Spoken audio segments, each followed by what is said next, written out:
Hello, my lovelies. Today we're going to be talking about my March TBR and how I've awfully failed at last month's TBR. Without any further ado, grab a snack, grab a drink, and let's talk about it. Roll the intro.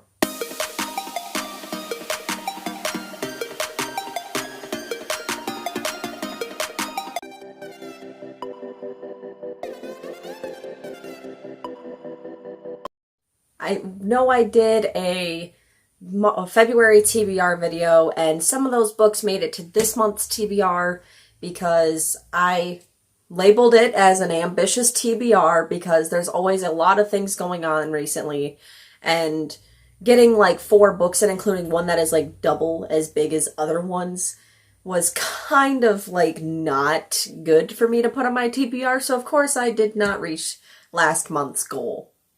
Now, one of these I already started reading because I was so hyped to read it.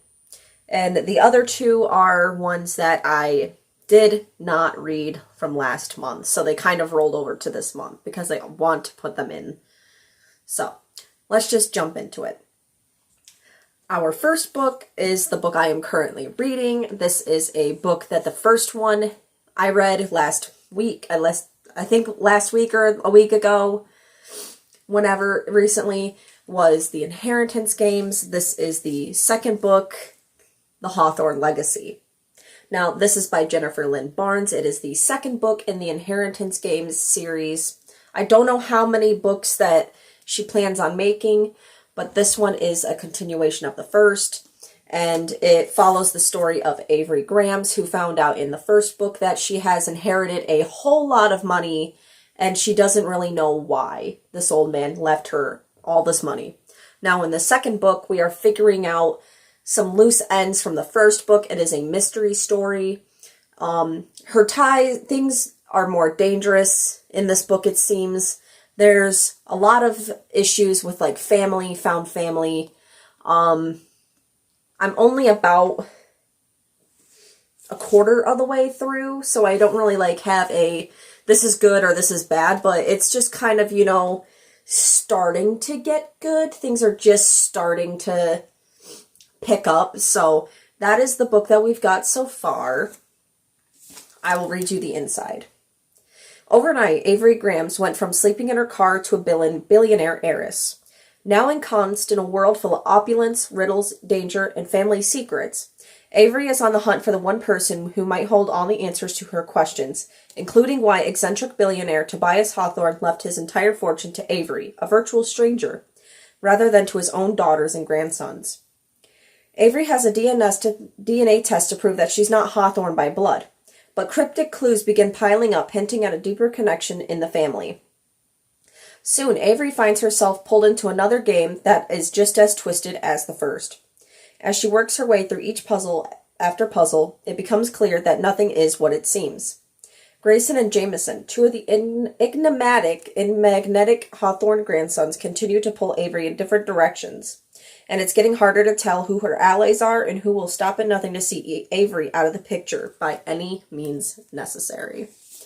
So that is our first book. Our second book is a reread, and this is Marked by PC Cast and Kirsten Cast.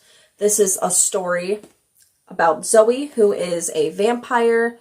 She finds out that vampires, when they, reach a certain age, they get a moon-shaped mark on them.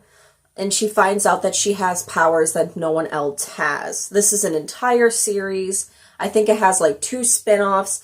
There is actually a show in the works. It has not been picked up by a network. This is a really good series. It is full of teenage angst. It's very much for its time. It's one of those early, like, 2010, 2012 books, like Vampire Academy, Twilight. This was very much also like a response to Twilight. I think if this was made before or after, I am not sure, but I know I read this after Twilight, so just going off of that, I'll read you the back. Enter the dark, magical world of the House of Night. A world very much like our own, except here vampires have always existed. 16-year-old Zoe Redbird has just been marked as a fledgling vampire and joins the House of Night, a school where she will train to become an adult vampire. That is, if she makes it through the change. And not all those who are marked do. It sucks to begin a new life, especially away from her friends, and on top of that, Zoe is no average fledgling. She has been chosen as by the special vampire goddess Nyx. Zoe discovers that she has amazing powers, but along with the powers comes bloodlust and an unfortunate ability to imprint on her ex-human boyfriend. To add to her stress, she is not the only fledgling at the House of Night with special powers. When she discovers that the leader of the Dark Daughters, the school's most elite group, is misusing her goddess-given gifts, Zoe must look deep within herself for the courage to embrace her destiny with a little help from some new vampire friends. This was very much, like I said, a book for its time. It's a really good series if you're into this series, if you're into like vampires, schools, with like supernatural creatures. It's very much like its own trope. Of course there's romance involved. Of course there's angst. I really like this series, and I really hope it does get picked up by a network. So, yeah, that's our second book. Our third book on this list is probably the most ambitious of all. This is Crescent City, The House of Earth and Blood by Sarah J. Maas, however you want to say it, Maas. This is the book that I have been dreading to read because it is like 800 pages. The cover art is gorgeous, though. Just look at this gorgeous cover art. The second book of this just came out. I think it's called A Breath of Earth and Sky or something. Now, like I said, this is a thick boy, and this was kind of the linchpin of me finishing my TBR this last month. So I want to read this and get this done probably after I'm done with the Hawthorne Legacy. I'm going to read you the back, as usual. Half fae, half human, Bryce Quinlan loves her life.